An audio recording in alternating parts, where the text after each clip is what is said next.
प्रशांत कोरटकरच्या जामीन अर्जावर कोल्हापूर कोर्टात सुनावणी सुरू।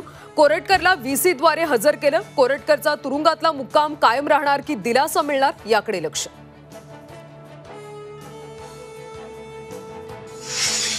भाजप आमदार सुरेश धस यांचा खळबळजनक दावा। खोक्या प्रकरणावरून मला विलन ठरवण्याचा प्रयत्न, माझ्या हत्येचा कट रचल्याचं धसांचं वक्तव्य।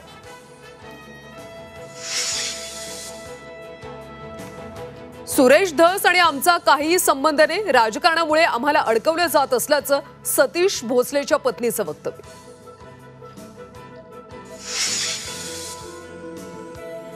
सामाजिक कार्यकर्त्या अंजली दमानी यांचे नवे आरोप। बीडमधल्या अनेक शेतकऱ्यांची फसवणूक, धमक्या देत अनेकांच्या जमिनी लाटल्या। राजेंद्र पोपट घनवटांवर आरोप, दोघेही धनंजय मुंडेंच्या जवळचे असल्याचे पुरावे सादर।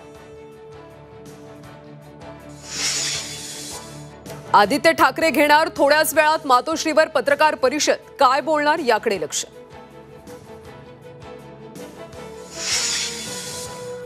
पुण्यात पाण्याच्या टाकीवर चढून 2 तरुणांचं शोले स्टाईल आंदोलन। तरुणांकडून नगर परिषद करवाढ रद्द करण्याची मागणी, पोलिसांकडून आंदोलन मागे घेण्याचं आवाहन।